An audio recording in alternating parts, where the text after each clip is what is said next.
ஐந்து கரத்தனை ஆனை முகத்தனை இந்தி இளம்பிறை போலும் எயிற்றினை நந்தி மகந்தனை ஞான கொழுந்தினை புந்தியில் வைத்தடி போற்றுகின்றேன். பெருமானை வணங்கி, என் குருநாதரை வணங்கி, மணிவாசர் பெருமானை வணங்கி, இன்னைக்கு நம்ம பார்க்க போறது அடைக்கலப்பத்து. அடைக்கலப்பத்துல நம்ம போன வாரம் 4 பாடல்கள் பார்த்திருந்தோம். இன்னைக்கு மற்ற பாடல்களை நம்ம இன்னைக்கு பார்ப்போம்.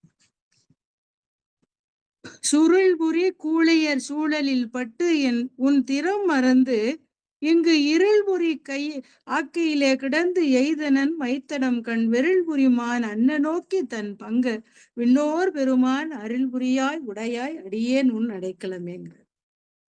சுருள்புரி கூழையர்னா பெண்ணாசையில சிக்குண்டு இந்த அஞ்ஞானமாகிய இருள் நிறைந்த வாழ்க்கையில தான் அகப்பட்டு கொண்டதை இந்த பாட்டுல சொல்றார். சார் அதுக்கு என்ன அப்படின்னா, மை தடவிய கண்களை உடைய அந்த அந்த பெண்கள் அந்த மைப்போ தடவுன அழகான கண்களை உடைய உமையை ஒரு பாகத்தில் கொண்டவனே சொல்றார். வெல்புரி மன்ன நோக்கி பங்க விண்ணோர் பெருமான். உமையை ஒரு பாகமாக கொண்ட எம்பெருமான், தேவர்களுக்கு விண்ணோர் பெருமான், தேவர்களுக்கு தலைவனே. சுருள்பொலி கூளைய சூழலில் அகப்பட்டு அப்படின்னா சுருண்ட கூதலுடைய பெண்களின் பார்வையில் அகப்பட்டு கொண்டேன். உன் திறம் மறந்தேன்கிறார். உன்னுடைய பெருமையை மறந்துட்டேன். அது காரணம் என்னை அறியாமேன்ற. உலக உயிர்கள் மீதும் உலக பற்று பொருள்கள் மீதும் கொண்ட இந்த உடல்கள் மீதும் கொண்ட ஆசையினால் அப்படிங்கிறார். உன் திறம் மறந்து இருள்புரி யாக்கையிலே கிடந்து எய்தனேன்ற. அந்த அறியாமை காரணமாக அந்த உலக பொருட்கள் மீது ஐம்புலன்களுக்கு வசப்பட்டு நான் ஆட்பட்டதுனால எம்பெருமானே நான் அதனால் சொல்லுவாங்கல்ல, இழைத்து போயிட்டேங்கிறார், தளர்ந்து போயிட்டேங்கிறார். எம்பெருமானே நான் உடைய அடைக்கலம்ங்கிறார். அடியேன் உன் அடைக்கலம், அதனால நீ எனக்கு அருள் புரியணுங்கிறார். அறியாமைக்கு ஆதாரமா இருக்கக்கூடிய இந்த பொய் பொருள்கள் மீது ஆசை வைத்ததுனால எம்பெருமானே நான் உன்னை மறந்து நான் சோர்ந்து போனேன்னு சொல்ற. அதனால நீதான் எனக்கு அருள் புரியணும் அப்படின்னு இந்த பாட்டுல நமக்கு சொல்றாரு. மாமழை பாவிய கண்ணியர் வன்மத்து இட உடைந்து தாழியை பாவு தயிர் போல் தளர்ந்தேன் தடமலர்த்தாள் வாழி எப்போது வந்து என்னால் வணங்குவன் வல்வினையேன் ஆழியப்பா உடையாய் அடியேன் உன் அடைக்கலமேங்கிற. மாலை மாலை மை பாவிய கண் அப்படின்னாக்க பிளந்த மாவழ்வு கண்களை உடைய பெண்கள்னு அர்த்தம். அடுத்து என்ன சொல்றார்? தாலியை பாவு தயிர் போல் தளர்ந்தேங்கிறார். இத என்ன சொல்லணும்னா, பெண்கள் அதாவது பெண்களுடைய கடைக்கண் பார்வையினால பட்டு அந்த எப்படி அந்த தயிர் கிண்ணத்துல மாட்டின மத்து போல நான் தளர்ந்து போனேங்கிறார். இழந்த மாவிடைய போன்ற கண்களை உடைய பெண்கள் மத்தினை விட்டு கடைகின்ற போது சிதறி அந்த தாளியில் ஒட்டி கொள்ளும் தயிர் துளி போல நான் தளர்ந்து போயிட்டேங்கிறார். ஒரு மத்த தயிர்ல எடுத்து தயிர் கெட்டிய சலனமே இல்லாம இருக்கும். அதுக்குள்ள வெண்ணெய் மறைஞ்சிரும். வெண்ணெய்ங்கிறது ஆன்மா, முன்னேற்றம் அடைய வேண்டிய ஆன்மா. உடலை பற்றி இந்த கருவி கருணங்கள் உள்ளே மறைஞ்சிருக்கு. திருவருள்ங்கிற மத்து இந்த தயிருக்குள்ள புகுந்து கடைஞ்சோடனே ஆன்ம முன்னேற்றம் ஏற்படும். இங்க திருவருள்ங்கிற பெரிய மத்துக்கு பதிலா பெண்ணாசைங்கிற இந்த பொறி புலன்கள் கலக்கியதுனால இந்த கடைதல்னால உண்மை பலன் கிடைக்காம போயிருச்சுன்னு இந்த பாட்டுல சொல்ற. தாலிய பாவு தயிர்னா அந்த உடம்புல இருக்கக்கூடிய பொறிபுலன்கள் பெண்ணாசை என்ற மத்துப்பட்டவுடன் தாலியல் பாவு தயிர் போல இந்த உடம்பெல்லாம் சுற்றி சுற்றி வருகின்றதுங்க பெண்ணாசை. அப்ப பேராற்றலுடைய இந்த பொறிபுலன்களோடு கூடிய மனம் தயிர் போன்று இருக்குங்கிறார். இதை கடைந்து பயன்பெறணும்னா எம்பெருமானே உன்னுடைய திருவுருள் வேணுங்கிறார். நான் உன்னை தேடி வர்றது எப்ப, உன்னோட திருவடி எப்ப பாக்குறது, வாழி எப்போதும் வந்து என்னால் வணங்குவன்கிறார். வல்வினையேன், என்னுடைய வினைகள் சஞ்சிதம் பிராரத்தம் ஆகாமியம் சொல்லக்கூடிய அத்தனை வினைகளும் என்னை தொந்தரவு பண்ணுதுங்கிறார். இந்த கொடிய வினைகள் செய்த பாவியாகிய நான் உன்னை தேடி எப்போது வருவது?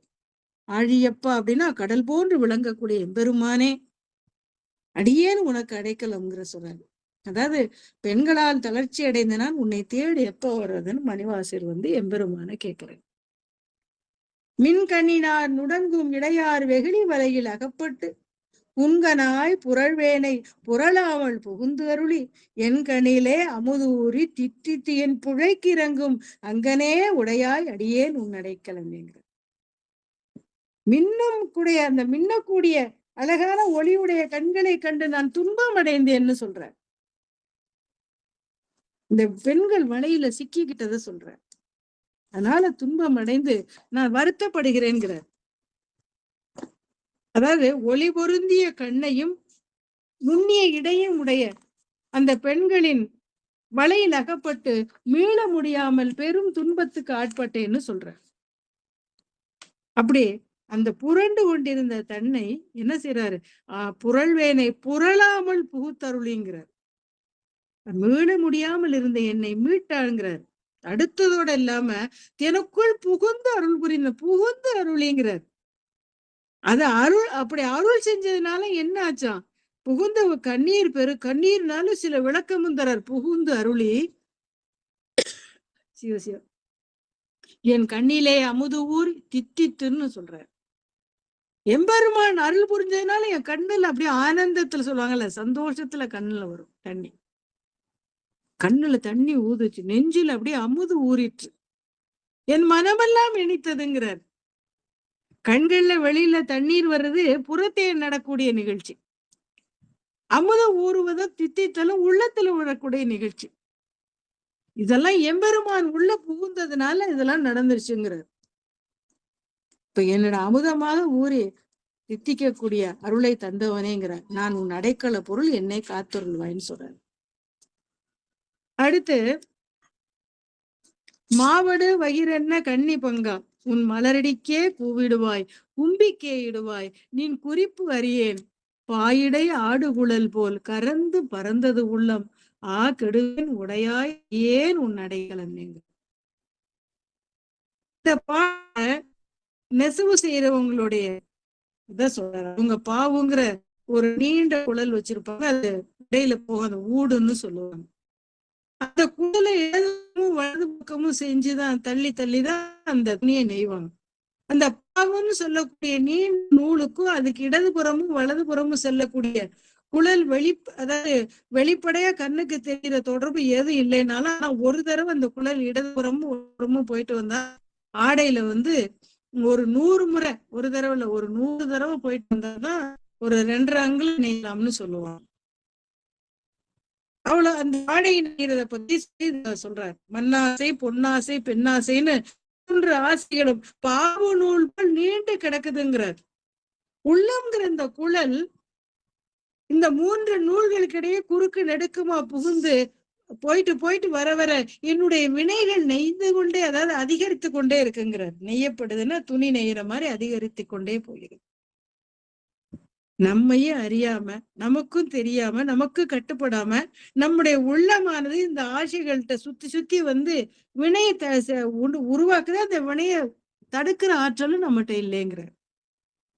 இந்த 3 ஆசைகளும் போகணும்னா நம்ம எவ்வளவு முயற்சி பண்ணனால எந்த பயனும் விளைய போகுது. அப்ப இது என்னதான் செஞ்சு தடுக்கிறது? அதுக்கு அந்த சிக்கலுக்கு தான் இறைவனை கூப்பிடுறாரு. மாவடு வயிறென்ன கன்னி பொங்கனை நீ மலரடிக்கே என்னை கூவிடுவாய் கும்பிக்கே இடுவாய்ங்கிறாருல்ல. நீ கூப்பிட்டுக்கிட்டாலும் சரி, கும்பின்னா நீ நரகத்துல தள்ளினாலும் சரி, உன்னுடைய உன்னுடைய திருவருள் குறிப்பு மனசுல என்ன இருக்குன்னு எனக்கு தெரியலையாங்கிறாரு. ஆனா ஒண்ணு மட்டும் சொல்றேன், நீ இப்படியே விட்டுட்டு போயிட்டீங்கன்னா உங்ககிட்ட அடைக்கலம் புகுந்தும் அந்த பயனை அடையாமல் கெட்டு விடுவேங்கிற கெடுவேன் அப்படிங்கிறார். ஆட்கொள்ளாமல் உலக இன்பங்களில் என் மனம் மூழ்கி கிடக்கிறது, உன்னை அடைக்கல பொருளாக நான் ஏற்றுக்கொண்டேன், நீ இப்படி என்னை ஆட்கொள்ளவில்லையானால் உன் அடியவனாகிய நான் அழிந்து போவேன்கிறார். அதனால நீ ஒண்ணு அருள் செய், இல்லைன்னா ஒரு நரகத்திலேயாவது தள்ளி விடுன்னு பெருமான்ட்ட விண்ணப்பம் வைக்கிறார். பிரிவையா அன்பர் நின் அருள்வை கடலால் இடைகேள் மறிவையா செல்வம் வந்து பெற்றார். உன்னை வந்திப்பதோர் நெறி அறியேன் நின்னையே அறியேன் நின்னையே அறியும் அறிவு அறியேன் உடையாய் ஏன் அடைக்கலமைங்க. உன்னுடைய அடியார்கள்லாம் உன்னுடைய திருவடியில் முக்தி பெற்றார்கள். உன் அடியானாகிய நான் அடைக்கல பொருள் தானே, நீ என்னை காக்கணும் இல்லையாங்கிற. உன்னை விட்டு, அதாவது பல அடியார்கள் சொன்னார்ல, உன்னை விட்டு பிரியாத அடியார்கள் உன் கூட இருந்து உன் கூடயே வந்துட்டாங்க. ஆனா நான் அந்த மாதிரி நான் இங்கேயே தங்கி போனது நினைச்சு வருத்தப்படுறாரு. அதாவது மனிதர்களுக்கு ஒரு இயல்பான ஒரு குணம் இருக்கு. பல நாள் விரும்பி காத்திருந்து அந்த பொருள் கிடைக்கிற வரைக்கும் அவ்வளவு ஆசையா இருக்கும். கிடைச்ச உடனே கொஞ்ச நாள்ல அதை சொல்லுவாங்க, சலிச்சு போயிருன்னு சொல்லுவோம்ல, அதே மாதிரிதான் இவருக்கும் அந்த அனுபவம் வந்துருச்சோன்னு அவருக்கு தோணுது. அதாவது எதிர்பாராத விதமாதான் எம்பெருமானுடைய திருவடி பேரு கிடைச்சது. எந்த காலத்திலும் அதை விட்டு நீங்க போறதில்ல பிரிய போறதில்ல தான் நினைச்சிட்டு இருந்தார்.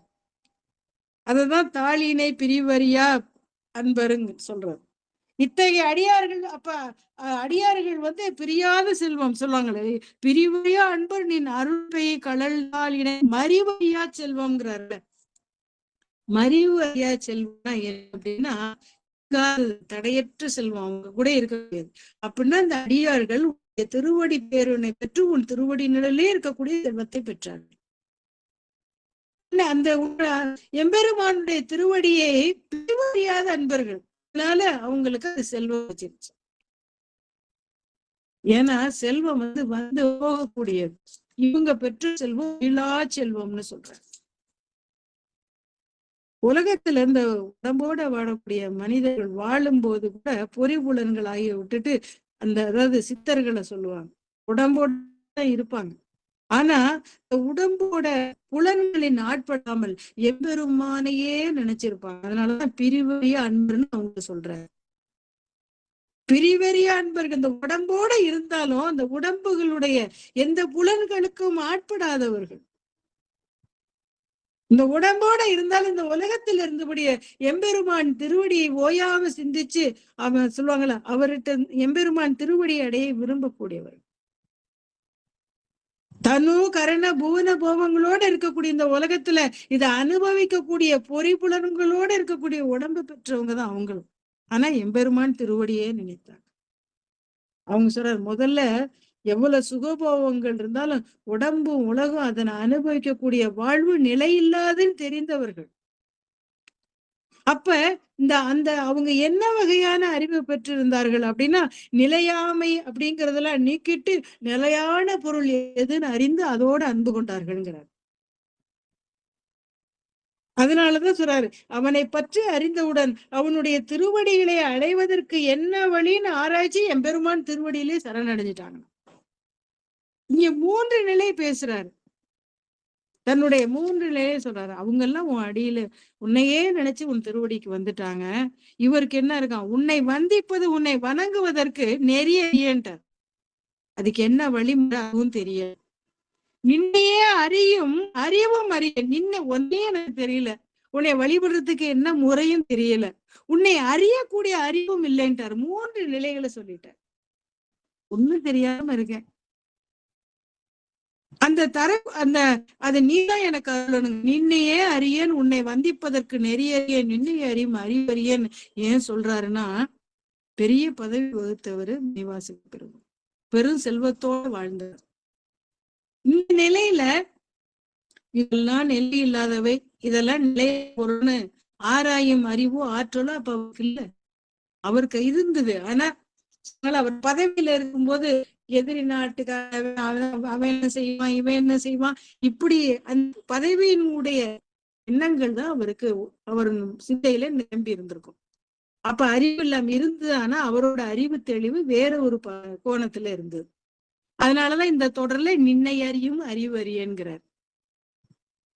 நின்னை அறியும் அறிவுனா என்ன அப்படின்னா, அமைச்சருக்கு கட்டாயம் அறிவு பஞ்சம் இருந்திருக்காது. பேரறிவு நல்ல புத்திசாலி தானே அமைச்சர் ஆக முடியும், முட்டாள் ஆக முடியுமா? அப்ப இந்த அறிவுல இருந்து என்ன நின்னைய அறிவு அறியுன்னா என்ன அறிவு, அதை பிரிச்சு காட்டுறதுக்கு சொல்றாரு. அதுதான் என்ன அறிவு அப்படின்னா, உலகியல் அறிவுதான் அபரஞானம். எப்படி வாழ்றது, எப்படி பதவி வகுக்கிறது, என்ன செய்யணும்னு இந்த உலகியல் வாழ்க்கை அத்தனையிலையும் சிறந்து கற்று சிறந்து தேர்ந்து அறிவுதான் அபரஞானம். ஆனா இறைவனை அறியக்கூடிய ஞானம் எதுனா அதான் பரஞானம். அப்ப அவன் அறிய தெரியலையா, இத சொல்றதுக்குதான் நின்னையே அறிவும் அறிய இல்லைன்னு சொல்றாரு. பரஞானம் அறியக்கூடிய ஞானம் இல்லாதவனாக இருந்துட்டேங்கிற உன்னை அறியும் பெறாததுனால எம்பெருமான் நான் உன் அடைக்கலம் நீதான் என்ன உன்னை அடையக்கூடிய அறிவு எனக்கு இல்லை. அறிவற்றவனாக இருக்கக்கூடிய என்னை எம்பெருமானே அடைக்கலம் நான் சரண்னு வந்துட்டேன், நீதான் என்னை காத்தன்னு சொல்றேன். அடுத்து விளங்குகின்றார் உன் அருளார் அமுதத்தை வாரிக்கொண்டு விழுங்குகின்றேன் வினையேன் என் விதியின்றால் தலங்கும் அருள் தேன் என்ன தண்ணீர் பருக தந்து உய்ய கொள்ளாய் அழுங்குகின்றேன் உடையாய் அடியேன் உன் அடைக்கலமேங்கிற திருப்பெருந்துறையில எம்பெருமான் என்னத்தை தராதரம் பார்க்காம, அதாவது அவருக்கு அவருடைய தகுதியை பாராமல் கருணையே அடிப்படையாக கொண்டு குருநாதருக்கு வாரி வழங்கினார். அதே போல ஒன்றும் தெரியா நாயேனே உய்ய கொண்ட நின் கருணேன்னு பாடுறாருல்ல. தராதரம் என்ன, இறைவனை பற்ற அறிவு தெரியாதவன். அப்படி இருந்தாலே எம்பெருமான் என்னை ஆட்கொண்டேன்கிறார். அவர் கொடுத்தவர் எப்படி கொடுத்தாராம், அவருடைய தகுதிக்கேற்ப இயல்பிற்கேற்ப என்ன செய்யறாரு, அதை பெறக்கூடிய பாத்திரம் அதுக்கு தகுதி இருக்கான்னு நினைச்சிருக்கணும். வழங்குனவர் குருநாதர், வாங்கக்கூடியவர் மணிவாசக பெருமாள். திருவாதரா இருந்து இப்ப மணிவாசகரா மாறினார். திருவாத ஊரரா இருக்கும்போது சில இயல்புகள் அவருக்கு இருந்திருக்கும்ல. அமைச்சரா இருந்தப்ப எந்த பொருளையும் பார்த்துட்டா அதை எடுத்து தன்னுடைய ஆக்கிக்கணும், நம்மளுடைய நாட்டுக்கு நம்முடைய அரசாங்கத்துக்கு இப்படின்னு தானே நினைப்பாரு. அமைச்சரா இருந்தவருக்கு கட்டாயம் இந்த இயல்பு இருந்துதானே இருக்கும். அப்ப இந்த ஆசையை ஒரு நேரம் நிறைவேற்றி கொள்ளலாம்னு இருந்திருப்பார். ஒரு அமைச்சர் ஒரு நாட்டோட வருவாய்க்கு என்னென்ன செய்வார், அடுத்த நாட்டை போய் போருக்கு போவாங்க, அந்த நாட்டுல இருக்க பொருள் எல்லாம் தன்னோட நாட்டுக்கு கொண்டு வருவாங்க. இதெல்லாம் ரொம்ப சாதாரணமா இருக்கும். அப்ப சாதாரண மனுஷனுக்கும் ஒரு அமைச்சருக்கும் ஒரு உள்ள சூழல் தான். இந்த சூழ்நிலையில வாழ்ந்தவர் தான். எதா இருந்தாலும் கொண்டு வரணும். அப்போ ஒரு சம்பாதிக்கிறவங்க, அயல்நாட்டுல போய் சம்பாதிக்கிறவங்க தன்னோட குடும்பத்துக்காக இந்த பொருள் அந்த பொருள் கொண்டு வரணும்னு நினைப்பாங்க. இவர் அமைச்சர், தன்னுடைய நாட்டுக்காக இவர் உலக மக்கள் தன்னுடைய நாட்டு மக்களுக்காக எல்லாத்தையும் சேகரிக்கக்கூடியவர். அந்த மனநிலையில தான் இவர் இருப்பார். இந்த மனநிலையோடுதான் திருவாத ஊர குருநாதரை சந்திக்கிறார்.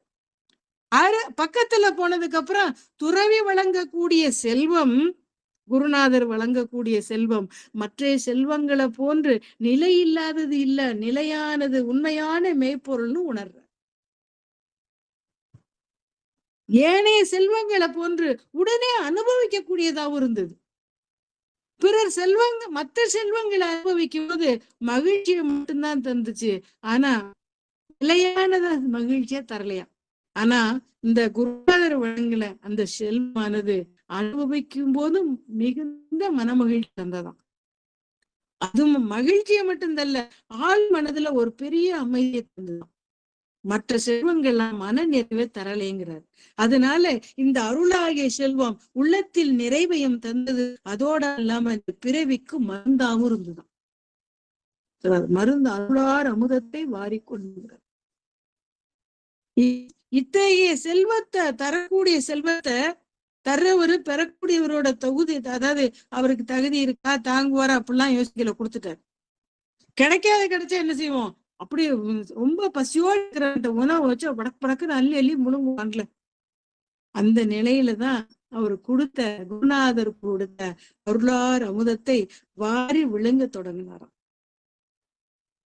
இறைவன் தந்த உடல் அமைப்புல புறத்தே பொருள் எவ்வளவு நிறைந்திருந்தாலும் உள்ளே செலுத்துறதுக்கு வாய் சின்ன வழி ஓட்டை தானே இருக்கு. வாய் சிறிவு, அதோட வாய் சிறு வழி தானே. உடலுக்குள்ள எவ்வளவு பொருள் போறதும் சின்ன வாய் தானே இருக்கு. பொருள் மிகுதியா இருந்தா கொஞ்சம் கொஞ்சமா எடுத்து தானே சாப்பிடணும், ஒரேதான் எடுத்து முழுங்க முடியாதுல்ல. அப்ப அதான் அவர் திருவாத ஒரு செய்யலையா, ரெண்டு தவறான வேலையை செஞ்சிட்டாராம். ஒண்ணு வாயில அளவுக்கேற்ப கையில உணவு எடுத்திருக்கணும். எத இறைவன் கொடுத்த அருளார் அமுதத்தை மென்னு சுமைச்சா நேராயிடும்னு விழுங்க தொடங்கிட்டாராம். கிடைக்க உணவு கூட முறைப்படி எடுத்து உண்ணாமல் வாரி விழுங்குனா விற்கத்தானே செய்யும். ஒரு சாப்பாடை நம்ம முன்னாடி வைக்கிறாங்க, வேக வேகமா விழுங்குனா விக்கல் வருமா வராதா? அப்ப குருநாதர் வழங்கின அந்த உணவானது அமுதமாக இருந்தாலும் திருவாத ஊரர் அதை வாரி வாரி விழுங்க தொடங்கினார். உடனே விக்கிச்சு. விக்கிக்கிட்டது காரணம் குருநாதரோ இல்ல அவர் வழங்கிய அருளோ இல்லையா, தானே காரணம்னு சொல்றார். நீ எல்லாம் தான் கொடுத்த சொல்றார். விளங்குகின்றேன் விக்கினேன் வினையேன் என் விதியின்மையால்ட்டார். அதை முழுங்க முடியாத காரணம் என் விதியா அப்படின்ட்டார். இவ்வளவு தூரம் அருள் செஞ்ச அந்த விதி இப்போது மறைஞ்சு போயிருச்சு. விதி மறையும் பொழுது குருநாதரும் அவருடன் வந்த அந்த ஏனைய அடியார்களும் மறைஞ்சிட்டார். இவ்வளவு தூரம் அவருக்கு உதவுன உதவி ஏன் இதை செய்யணும் அப்படின்னா, ஏன் இதை என்னோட விதியின்மையின்கா நல்ல விதியினால வந்தார். எனக்கு இப்ப நல்விதி இல்லாததுனால குருநாதர் மறைஞ்சு போயிட்டாரு. அதனால அவர் கொடுத்த அமுதத்தை என்னால் முழுங்க முடியலைங்கிறார். விக்கிய அருளார் அமுதம் வெளியில எங்க முழுங்கினது வெளியில போயிடக்கூடாதுன்னு நினைச்சாராம். உள்ளே வேணும்னு உள்ள போகணும்னு ஆசைப்பட்டாராம். தொண்டையில சிக்கிக்குச்சு. உள்ளே போகணும்னா என்ன செய்யணும்? விக்குனா தண்ணி குடிப்போம். அந்த அந்த எண்ணத்துலதான் சொல்றாரு, அந்த அமுதம் உள்ளே போவதற்கு இந்த உணவை பரிமாறினவரே தண்ணியும் தரணுங்கிறார். தண்ணீர் பருக தந்து உய்ய கொள்ளாய்ங்கிறார். இங்க தண்ணீர் சொல்லக்கூடியது எதுன்னா, அந்த அமுதமாகிய அந்த எம்பெருமான் வணங்கின அருளாகிய அமுதம் தொண்டையில சிக்கிக்குச்சு. உள்ள செலுத்தோம்னா தண்ணீருங்க அந்த அருள் தான் வேணும். உலகத்துல கிடைக்கிற தண்ணிய போல இல்லாம இறைவனின் அருளையே தண்ணீர்னு உருவகிக்கிற மாதிரி தேனென்ன தண்ணீருங்க. தேனே மருந்து உணவு ஆனது மாதிரி இறைவன் கருணையே அமுதமாகவும் தண்ணீராகவும் அமைஞ்சு போச்சுங்கிறார். சாதாரண தண்ணீர் விக்குனால உள்ள செலுத்தும், வைத்த நிரப்பும். ஆனா இறைவனுடைய கருணை தளங்கரும் தேனென்ன தண்ணீர் அது என்ன செய்யும்? ஆன்மாவோட வேண்டுதலை நிறைவேற்றோட மட்டும் இல்ல, இந்த ஆன்மா உய்கதிய அடைவதற்கும் நல் வழிய காட்டும். அதனாலதான் தண்ணீர் வந்து உய்ய கொள்ளாய்ங்கிறார். நீ அமுதத்தை தந்த நானும் அதை உட்கொண்டு அது தடையின்றி இல்லை எம்பெருமானே, நீதான் அருளாகி நீரை தரணும். உன்னுடைய அடியவன் நான் உன்னுடைய அடைக்கலை பொருள். அதனால எம்பெருமானே நீ காத்துள்ள வேணும்னு ரொம்ப அற்புதமா சொல்ற. அடுத்து நம்ம பார்க்க போறது வந்து ஆசை பற்றி. ஆசைங்கிறது மனிதர்கள் மனதுல ஏற்படக்கூடியது. அந்த சொல்லுவாங்களா, நம்ம கொண்டுள்ள நம்ம இறைவன் மேல வைக்கணும்னு மணிவாசகர் இந்த 10 பாட்டுலையும் சொல்லியிருப்பார். இந்த ஆசை விஸ்வரூபம் எடுக்கும் போது பேராசையா மாறி போயிடும். அதுக்கு ஒரு என்ன சொல்லலாம்னா, ஆத்துல இயல்பா தண்ணி ஓடிட்டு இருந்தா பயிர்கள் விளைய உதவும். அதே ஆத்துல வெள்ளம் கரை புரண்டு போடுனா என்ன ஆகும்? பயிர்கள்லாம் அழிஞ்சு போயிடும். அது மாதிரி மனதில் வரக்கூடிய இயல்பான ஆசைகள் அளவோடு இருக்கும்போது வளர்ச்சிக்கு உதவும். அதுவே பேராசையா மாறினா அழிஞ்சு போயிடும். இந்த சொல்லக்கூடிய மணிவாசகர் சொல்லக்கூடிய ஆசை மனதளவுல தோன்றக்கூடிய இயல்பான ஆசை. பிறவி, அதாவது எந்த நிலையிலையும் துன்பத்தையே தரக்கூடியது இந்த பிறவி. இந்த துன்பத்தை போக்குறதுக்கு இறைவன் திருவடி ஒண்ணுதான் நமக்கு சரணாகதி. அதனால அந்த திருவடிகளை பெற ஆசைப்படுறேன்னு இந்த பாட்டுல நமக்கு இந்த பாடல்கள் முழுவதும் சொல்றேன். இத்தகைய அதாவது எம்பெருமான் திருவடி, அதாவது பருவுடன்போட வாழக்கூடிய வாழ்க்கையில பொறிபுலன்களுக்கு ஆட்பட்டேதான் இருக்கும் மனித உடல். இத்தகைய ஆசையை வந்து எம்பெருமான் திருவடியை வணங்கக்கூடிய ஆசையை உண்டாக்கணும்னா அதுக்கு என்ன செய்யணும்? மனிதன் அந்த இறையருளைத்தான் நாடணும். அததான் இந்த ஆசை பத்துல சொல்லுவார். கருடக்கொடியோன் காண மாட்டா கலல் சேவடி என்னும் பொருளை தந்து இங்கு என்னை ஆண்ட பொல்லாமணியே, ஓ இருளை துறந்துட்டு இங்கே வா என்று அங்கே கூவும் பொருளை அங்கே கூவும் அருளை பெறுவான் ஆசைப்பட்டேன் கண்டாய் அம்மானுங்கிற. கருடக்கொடியோன்னு சொல்றாருல, கருடக்கொடியுடைய திருமாலும் காண முடியாத கடலணிந்த கலர்ச்சேவடிங்கிறார். அவன் காண முடியாது பொருளை தந்து இங்கு என்னை ஆண்ட பொல்லாமணியேங்கிறார். ஞானமாகி செல்வத்தை எனக்கு தந்து என்னை ஆட்கொண்ட பெருமானே அறியாமையிலிருந்து விட்டவனேங்கிறார். பொல்லாமணிய துளையிடப்படாத மணிநாட்டம். இருளை துறந்துட்டு இங்கே வா என்று அங்கே கூவும் அறை பெறுவான் ஆசைப்பட்டேன். இந்த அறியாமை இருளிலிருந்து விடுபட்டு இங்க வான்னு என்னை முக்தி உலகத்துக்கு நீ அழைக்கணுங்கிறார். அந்த அந்த உன்னுடைய முக்தி உலகை தரக்கூடிய திருவடியின் நிழலில் அடைவதற்கே நான் ஆசைப்படுகிறேங்கிறார். இதை நீ அறிவாயாகன்னு இந்த பாட்டு சொல்றார். அதாவது முக்தி உலகத்தை அழைக்கணும்னு எம்பெருமான் சொல்லக்கூடிய விண்ணப்பம் வைக்கக்கூடிய பாட்டு. திருப்பெருந்துறையில அதாவது அஞ்ஞானமும் குற்றமும் நிறைந்த உலகத்தை இருள்னு சொல்றாரு. இருள் திட்டு இங்கே வாங்குறாருல. இருண்ட பகுதியிலிருந்து ஒளிமயமான சிவலோகத்துக்கு போக ஆசைப்படுறாரு. அதுக்கு என்ன வழி? அப்ப சிவலோகத்தில் இருக்கக்கூடிய இறைவன் அங்கிருந்தபடியே அந்த இடத்துக்கு வான்னு அழைக்கணும்னு இந்த விண்ணப்பத்தை இந்த பாட்டுல வைக்கிறார். திருப்பெருந்துறையில சேவடியை தந்து ஆட்கொண்டார். இப்ப அவருக்கு ஒரு கடமை இருக்கு. என்ன? ஆட்கொள்ளப்பட்டவர் இப்ப இருள்ல இருக்காரு. அப்ப குருநாதரோட கடமை என்ன? ஆட்கொள்ளப்பட்டவரை கரை சேர்க்கணுமா இல்லையா? அததான் இங்க சொல்றாரு. திருப்பெருந்துறையில முன்னாடி என்ன செஞ்சது மாதிரி அடியாறுகளோட நீ இருக்கும் வந்து உன்னுடைய திருவடிகளை மறுபடியும் தந்து அந்த திருவடி கிடைத்தாலும் முன்போல நீ மறைஞ்சிருவியோன்னு அச்சம் காரணமா ரெண்டாவதா என்ன சொல்றாரு? நீயே வந்து என்னை கூட்டிட்டு போயிருங்கிறார். நான் வந்திருந்தா நீ மாதிரி மறைஞ்சு போயிடுவேன்.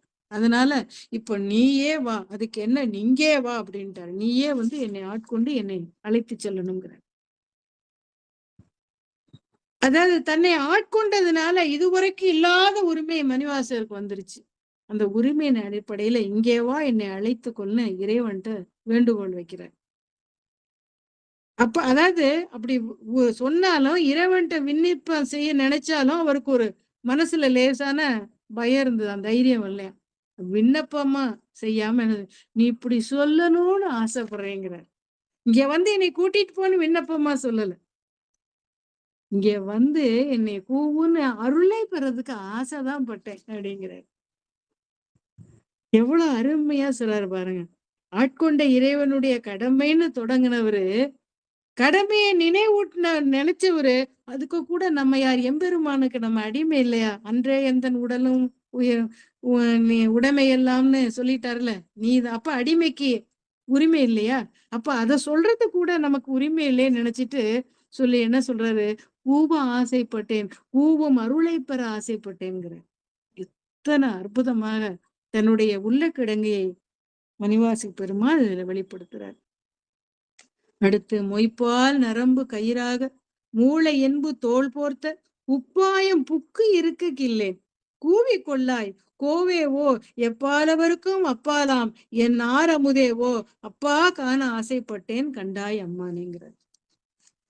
உடம்பின் முக்கியமான பகுதிகளை 8ஆம் நூற்றாண்டுல வாழ்ந்த மணிவாசகர் என்ன அற்புதமா சொல்லியிருக்காங்க. இந்த வெற்றுடம்பை தாங்கிட்டு என்னால இங்க இருக்க முடியாது, என்னால இங்க இருக்க முடியாது அப்படின்னு நம்ம பிள்ளைங்க சொல்லும்ல, அது மாதிரி சொல்றாரு. உன்னைய பார்க்கதான் ஆசைப்பட்டேன், அதனால என்னை கூப்பிட்டு கொள்ளுங்கிறார். அதாவது மொய்ப்பால் நரம்பு கயிறாக மொய்த்து கொண்டிருக்கக்கூடிய நரம்புகளை கயிறாகவும் மூளை எலும்பு தோல் பூர்த்தி உள்ள குப்பாயம்னா ஒரு சட்டையாகவும் விளங்கக்கூடிய இந்த உடலை தாங்கி கொண்டு என்னால் இருக்க இயலாது. அதெல்லாம் சொல்றாரு. குப்பாயம் இருக்க இல்லைன்னா சட்டை, இந்த உடம்பு என்பு தோல் பொருத்தி உடம்பு. கூவே கொள்வாய் கோவேங்கிறார். எம்பெருமானே என்னை கூப்பிட்டுக்கிறார், அழைத்துக் கொள்வாயாக உன் பக்கம். அப்பா காண ஆசைப்பட்டேன் கண்டாய் அம்மானே என் ஆரமுதே அப்படின்ட்டார். பிள்ளைகளை கொஞ்சம்ல என் கண்ணே கட்டி கரும்பேங்கிற மாதிரி அவர் சொல்றாரு. என் அரசனே, அண்டங்களெல்லாம் கடந்து இருக்கக்கூடிய அமுத பொருளானவனே, உன்னை காண ஆசைப்பட்டேன்னு ரொம்ப அற்புதமா சொல்றாரு. நரம்புகளே கயிறாகவும் மூளை எலும்பு தோல் போத்தி இல்ல சட்டையாகவும் இருக்கக்கூடிய இந்த உடலை தாங்கிக்கிட்டு என்னால இங்க இருக்க முடியலன்னு மணிவாச பெருமான் சொல்றாரு. அடுத்து என்ன சொல்றாரு? சீ வார்த்து ஈ முடித்து அழுக்குதிரிய சிறுகுடில் இது சிதைய கூவாய் கோவே கூத்தா காத்து ஆட்கொள்ளும் குருமணியே. தேவா தேவருக்கு அறியானே சிவனே சிறிது என் முகம் நோக்கி என ஆசைப்பட்டேன் கண்ணம்மா. முத பாட்டுல என்ன சொன்னாரு, இந்த பாட்டுல என்ன சொல்றாரு, சிறுகுடில் சிதைய சிறுகுடியில இந்த உடம்பு சிதைய கூவாய்ங்கிறார்.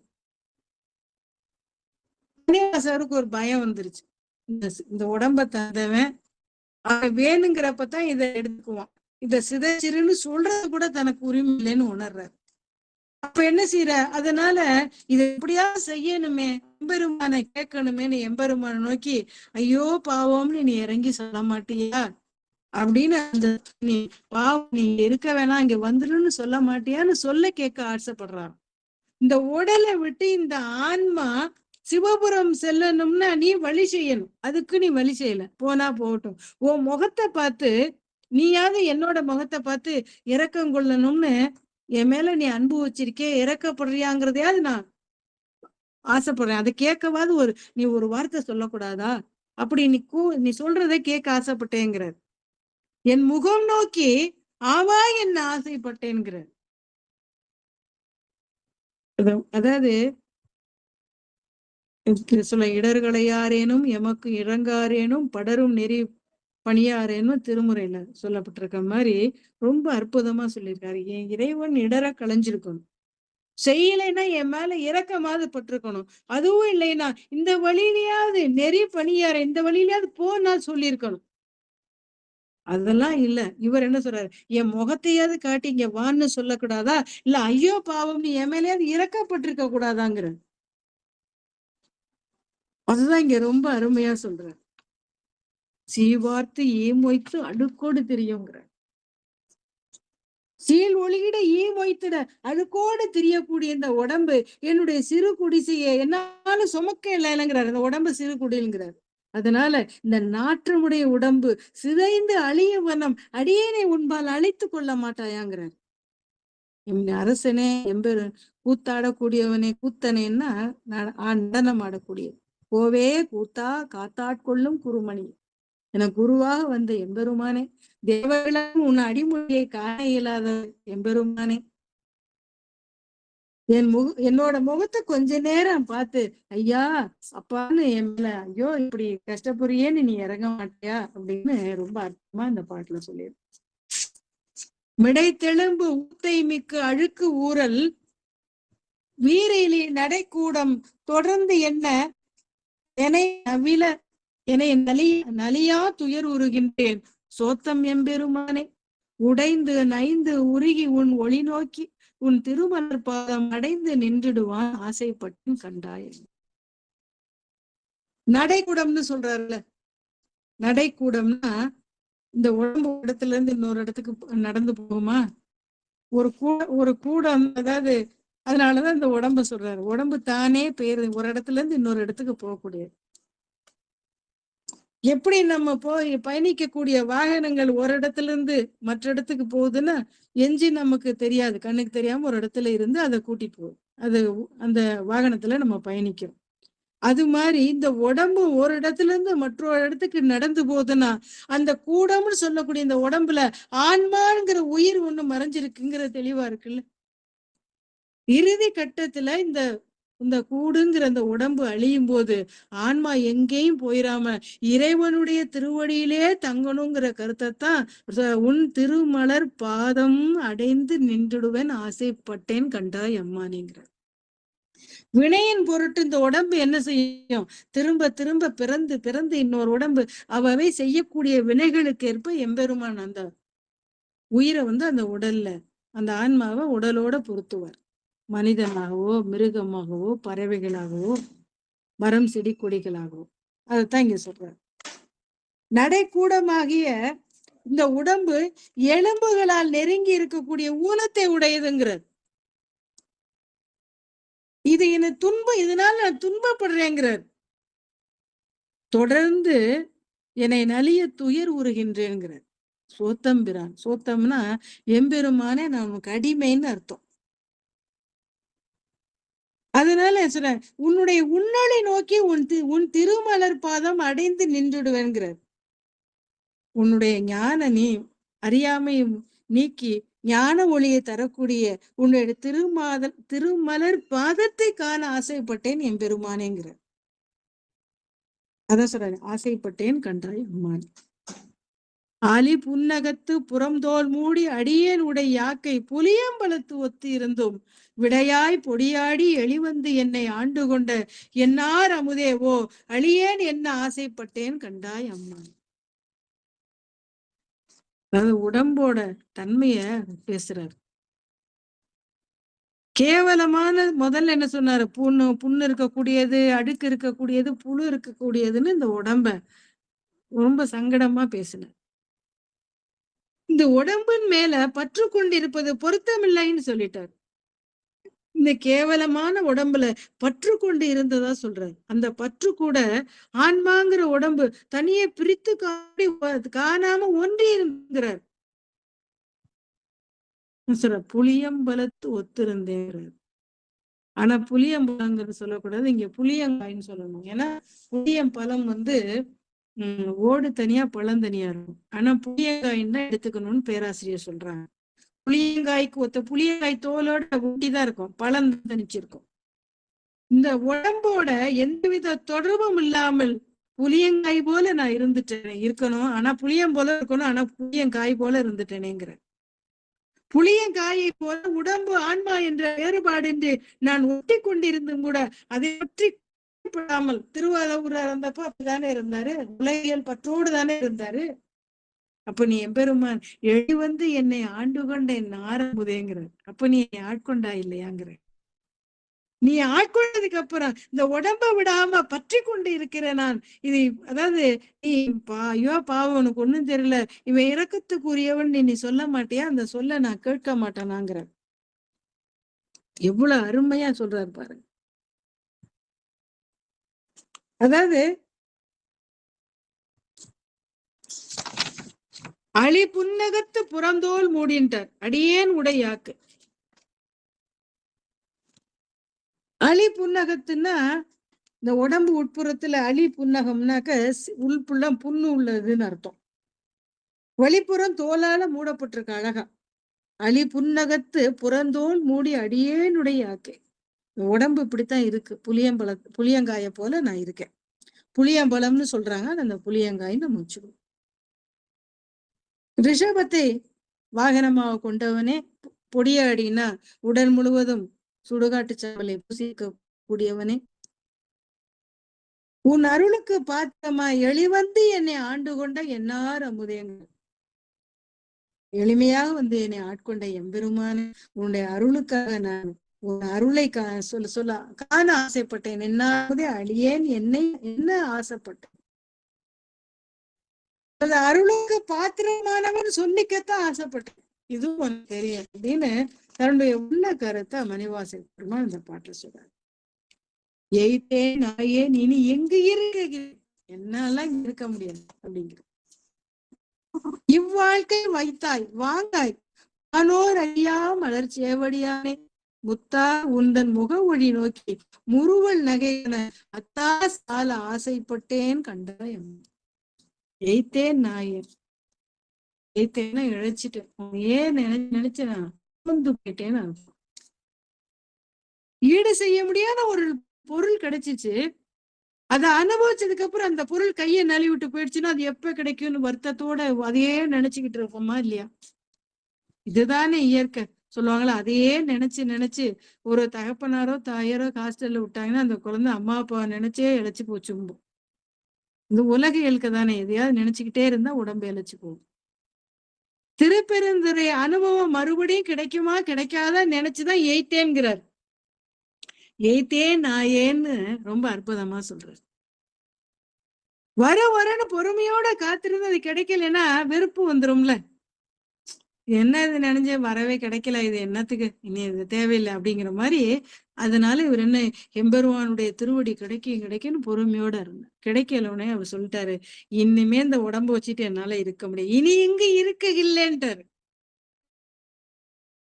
பொருளா, அதாவது மெய்ப்பொருள் கிடைக்கல, உன் மெய்ப்பொருள்னா இறைவனுடைய அருள், அதெல்லாம் வாழவும் முடியல, வாழ்க்கையை துறக்கலான்னா அதுக்கு உரிமை இல்லைன்ட்டார். ஏன்னா இறைவன்ட்ட சரணாகதி அடைஞ்சிட்டாருல்ல. அன்றைய இந்த உடலும் உயரும்னு சொல்லிட்டார்ல, உடம்பு அவருக்கு சொந்தம். அப்ப அதையும் செய்ய முடியாது. அப்ப ஒரு பொருளை ஒரு இடத்துல வச்சான்னா அது அங்கிருந்து அகற்ற வேற யாருக்கும் உரிமை இல்லை, இறைவனுக்கு மட்டும்தான். அதை எடுத்துட்டோம்னா திருட்டுத்தனம் இல்லையா? அதனாலதான் சொல்றாரு, இந்த உடம்பை உயிரை போக்கி கொள்ள கூட உரிமை இல்லைன்னு உணர்ந்து தயகூர்ந்து இந்த உடம்பை எடுத்துக்கங்கிறார். அதனாலதான் இங்கு வைத்தாய் வாங்காய்ங்கிறார்.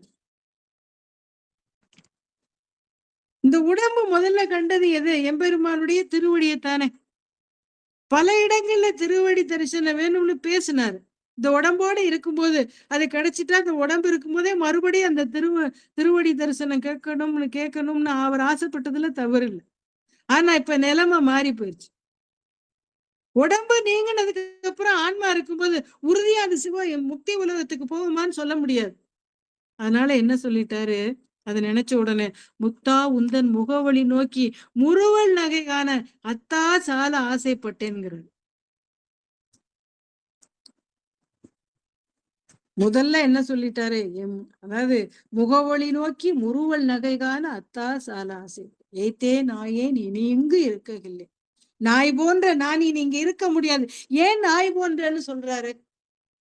நாய்க்கு ஒரு சாப்பிட்டதை கக்கிட்டு திரும்ப எடுத்து சாப்பிடும், அது ஒண்ணு.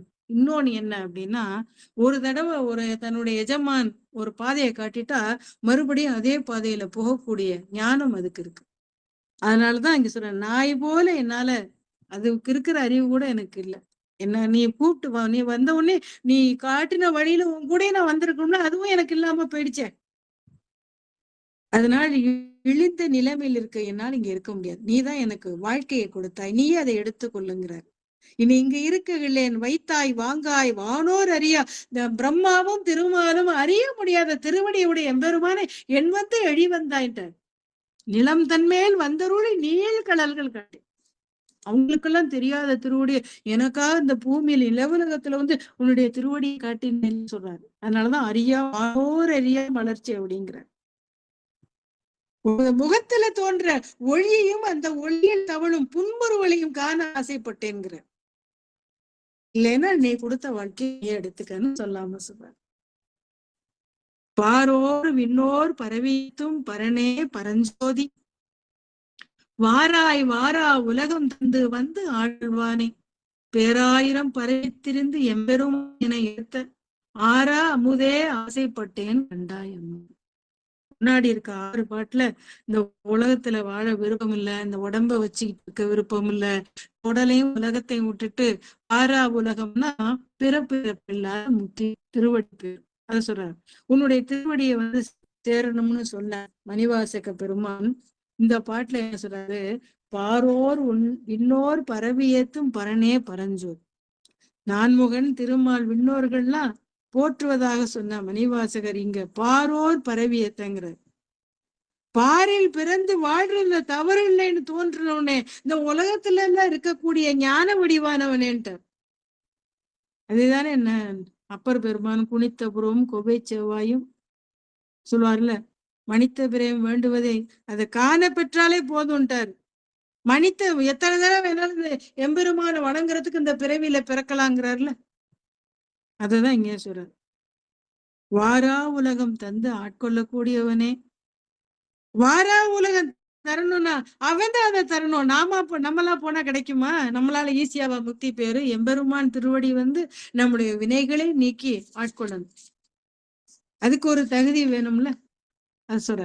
அந்த கருணை வள்ளல் இந்த உலகத்துல அந்த வாரா உலக தந்தாலும் அதை அனுபவிக்க அந்த சிற்றுயிர்களுக்கு தகுதி இல்லாம இருக்குமா. இந்த சிற்றுயிர்களை ஆட்கொண்டு அதுக்கப்புறம் தான் அந்த முக்தி உலக தரணுமா.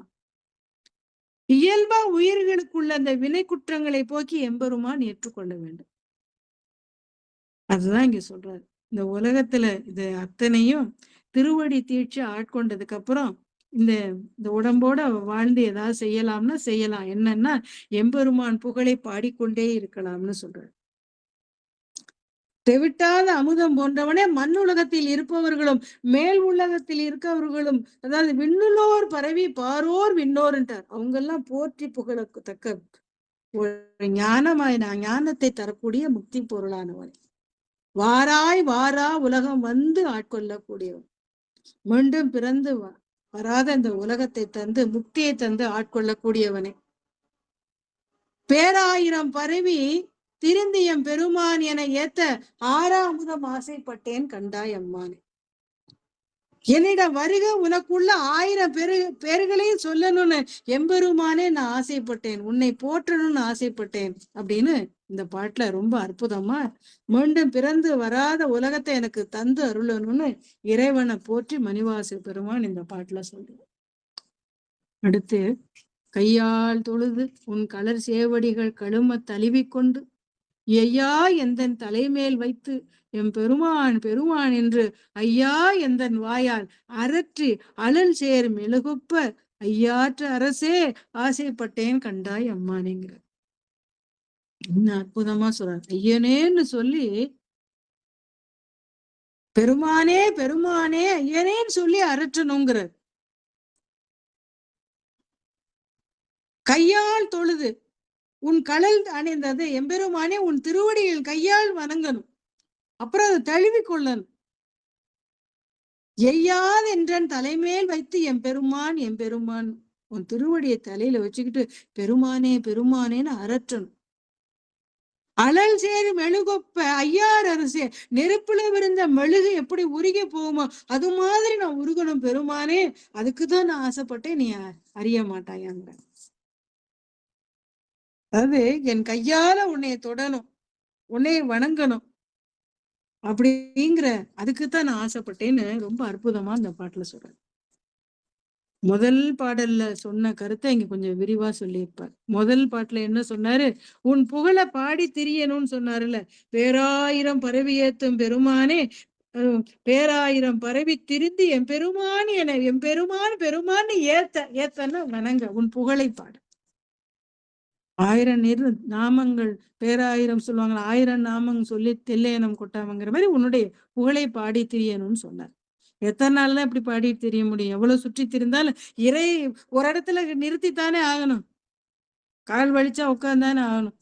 அப்படி அமர்கின்ற பொழுது தெரியும் போது செயல்களை எல்லாம் கொஞ்சம் மாற்றி மாற்றி ஆழமான முறையில ஒன்ன செய்யணுங்கிறார். என்ன அப்படின்னா, எங்கே இருக்கிறான்னு தெரியாம அவன் புகழை பாடிக்கொண்டு திரிந்த நிலை போக இப்ப அவனை கண்டுவிட்ட நிலையில என்ன செய்யணும்னா, தெரியும் போது என்ன செஞ்சார்? அவர் புகழை பாடிக்கிட்டு இருந்தாருல, இப்போ உட்கார்ந்து இறைவன் திருவடியை தெரிந்த அந்த ஞானம் வந்த போது வாயால் அரற்றி அழல் சேர் மெழுகொப்ப உருகணும், நெருப்புல இட்ட மெழுகு மாதிரி எம்பெருமான கண்டவுடனே உருகணுங்கிற.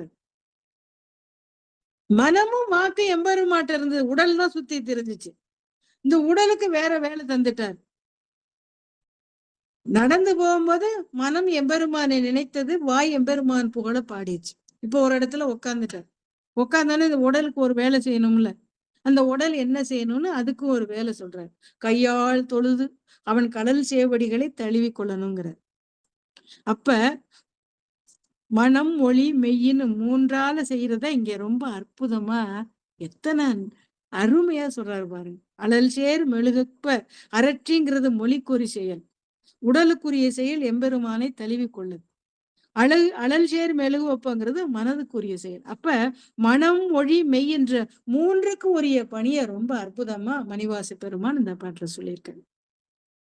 அடுத்து, செடியார் ஆக்கை திறம் மர வீழ்ச்சி சிவபுர நகர் புக்குக்கு கடியார் ஜோதி கண்டுகொண்டு என் கண்ணினை கழிகூற படிதான் இல்லா பரம்பரனே உன் பல அடியார் கூட்டம் அடியேன் காண ஆசைப்பட்டேன் கண்டாய் அம்மானேங்கிறார். செடியார் ஆக்கைங்கிறார். செடியார்னாக்க குற்றம் நிறைந்த உடம்புன்னு அர்த்தம். இந்த உடம்பை நீக்கிட்டு மேல் உலகத்தை தரணும், வீடு பேர் தரணும்னு எம்பெருமாட்ட விண்ணப்பம் வைக்கிறார். உன்னுடைய பல அடியார் கூட்டத்தோட நான் சேரணும், சிவநகர் புறநகர் புக்குக்கு கடியார் ஜோதி கண்டுகணும், நான் குற்றம் நிறைந்த அந்த உடம்பை நீக்கிட்டு அந்த சிவபுரத்தை நான் அடையணும், அங்கே ஜோதி வடிவா இருக்கக்கூடிய எம்பெருமானை உன்னை காணணும். கடியார் ஜோதினா, கடின்னா மிகுந்த ஒப்புயரற்றன்னு அர்த்தம். இந்த 2 கண்களும் அதை பார்த்தோன்னே ரொம்ப சந்தோஷத்துல கழிப்படையணும். உன்னுடைய பல அடியார் கூட்டத்தை பார்த்து அவங்களோட நான் சேரணும் அம்மானேங்கிற. அடியேன் பல அடியார் கூட்டம் அடியேன் காண ஆசைப்பட்டேன்கிற.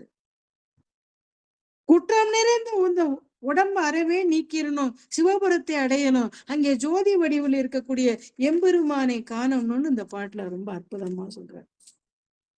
அதுதான் சொல்றாங்க. இந்த பாட்டை பாடும்போது அவருக்கு இந்த திருப்பரந்துரை நினைப்பு வந்துருச்சு போல. அடியார்கள்லாம் தன்னை விட்டு போனதுக்கு என்ன காரணம்னு யோசிக்கிறாரு. இந்த உடம்போடு இருந்ததுதான் காரணமோன்னு நினைக்கிறாரு மணிவாசன். அந்த நினைவு வந்த உடனே இந்த உடலை நீத்து அவர்களை காணும் வாய்ப்பை பெறணும்னு நினைக்கிறாரு. அதனாலதான் இங்க யாக்கை திறாரன்னு சொல்றாரு. யாக்கை திறமற வீச்சிங்கிறாரு. இந்த உடம்பு இருக்குல்ல, இருந்ததுனாலதானே உன்னோட வர முடியல, மறைஞ்சிட்டாங்க. இந்த உடம்பு நீக்கிட்டா உன்னோட நான் வந்திருப்பேன்ல அப்படியே அப்படி சொல்லிட்டு சிவநகர்ப்புக்கு பல அடியார் கூட்டம் அடியேன் காண ஆசைப்பட்டேன். ரொம்ப அற்புதமா சொல்றாரு. அடுத்து வெம்சேல் அணைய கண்ணார்தம் வெகுளி வலையில் அகப்பட்டு நைஞ்சேன் நாயேன் ஞானச்சுடரே நான் ஒரு துணை காணேன் பஞ்சேர் அடியால் அகத்து ஒருவா பவள திருவாயால் அஞ்சேன் என ஆசைப்பட்டேன் கண்டாய் அம்மானேங்க. வெஞ்சேல் அணைய கண்ணார்தம் வெகுளி வலையில் அகப்பட்டு, அதாவது வெஞ்சேல் அணையன்னா கண்டை மேல போல கண்களை உடைய பெண்களின் சினவென்னும் வலையில் சிக்கிக்கிட்டேன்ட்ட. நஞ்சேன் நாயன், அதனால நான் ரொம்ப சங்கடப்பட்டு போயிட்டேன். அதனால உன்னோட திருவாயால நீ பயப்படாதே அஞ்சாதேன்னு சொல்லி என்னை ஆட்கொள்ள மாட்டாயா, இதுக்கு தானே நான் ஆசைப்பட்டேன் அப்படிங்கிற. அதான் இங்க ரொம்ப கெண்டை மீன் போன்ற கண்களை உடைய பெண்களின் சினம் என்ற வழியில் சிக்கி கொண்டேன். நாயே நாயன் ஞாயன் ஞான சுடரே நானும் ஒரு துணை காணேன். அதனால நான் சோர்ந்து போயிட்டேன். ஞான ஒளி வடிவானவனே, உன்னை விட்டா எனக்கு ஒரு துணை இல்லை, என்னை யாரு காப்பாத்துவா அப்படிங்கிற. துணை காணேன் பஞ்சேர் அடியால் பாகத்து ஒருவாங்கிறார். செம்பஞ்சு குழம்பு தீட்டப்பட்ட அடியுடைய உமையை ஒரு பாகமாக கொண்டவனே, ஒரு பவழ திருவாயால் அஞ்சேல் எனக்கு ஆசைப்பட்டேன், உன்னுடைய பவளம் போன்ற வாயினால பயப்படாதேன்னு சொல்லி என்னை தேற்ற மாட்டாயா அப்படிங்கிறார். அதுக்குதானே நான் ஆசைப்பட்டேங்கிறார்.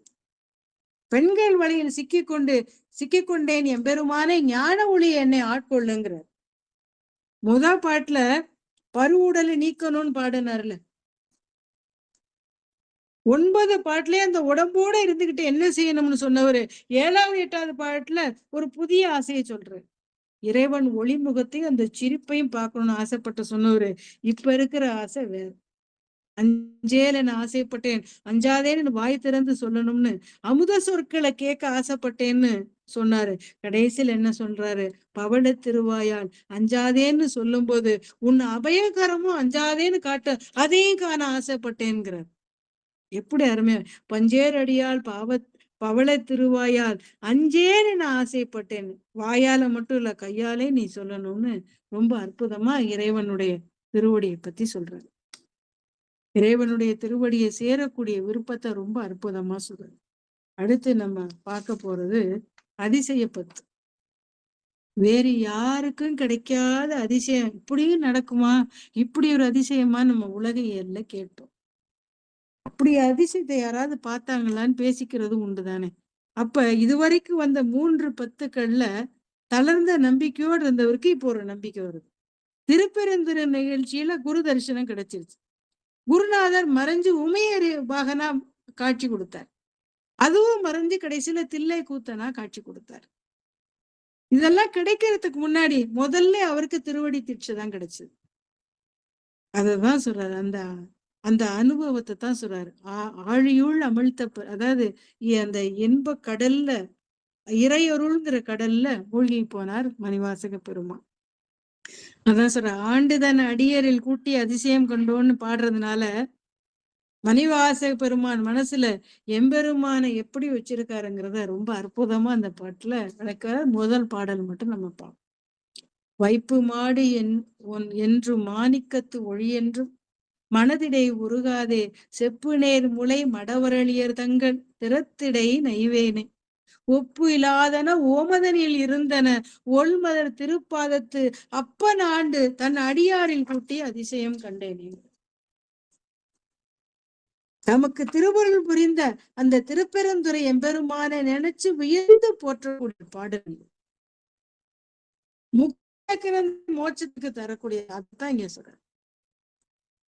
மாடுன்னா வைப்பு மாடுன்னா சேர்த்து வைத்த செல்வம். அந்த சேர்த்து வைத்த அந்த பணத்தை என்ன சொல்லுவோமா, மாணிக்க ஒளியும் செல்வமும் நம்ம சொல்லி நினைத்து அதை மனதிலே உருகாத, மனசுல உருகாம அத சொல்லுவாங்கல்ல, அழகான தனங்களுடைய பெண்களில் மயங்கி அழிஞ்சு போட்டேன். செப்பு நேர் முளை மாவரைய தங்கள் கிடை நெய்வேனேன்ற பணங்காசு கூட உருகல, ஆனா பெண்களுக்கு நான் மயங்கி போயிட்டேன். எம்பெருமான் மணிவாசகர் உருகல, உலகத்தேருடைய நிலையை தன்னேற்றி கொண்டு பாடுகிறார்.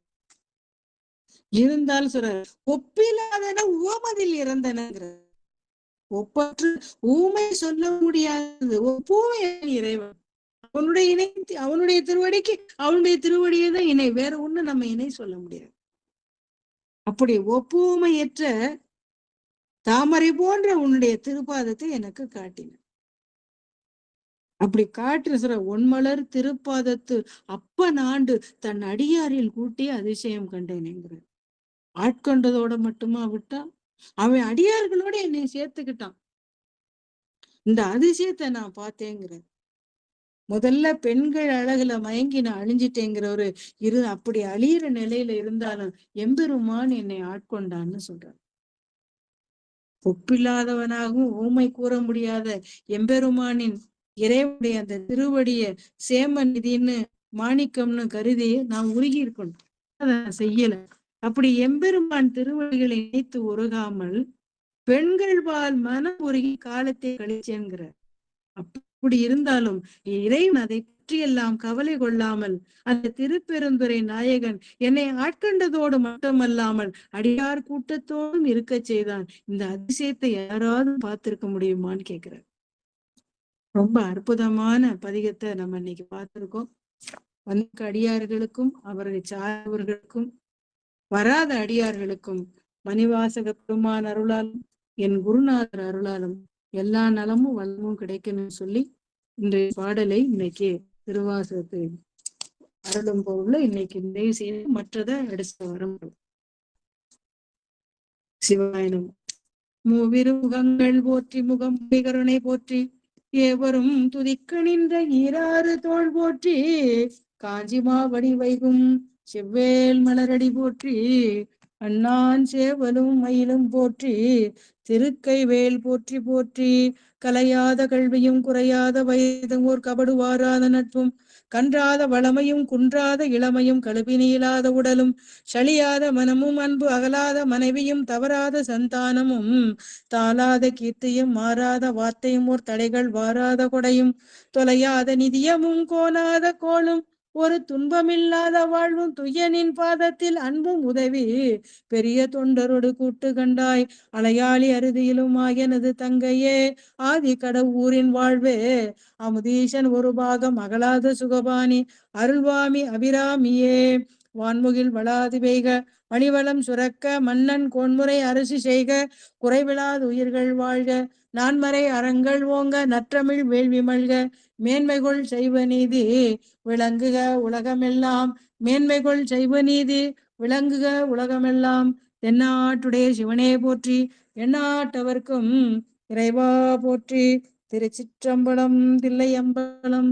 சிவாய நமः.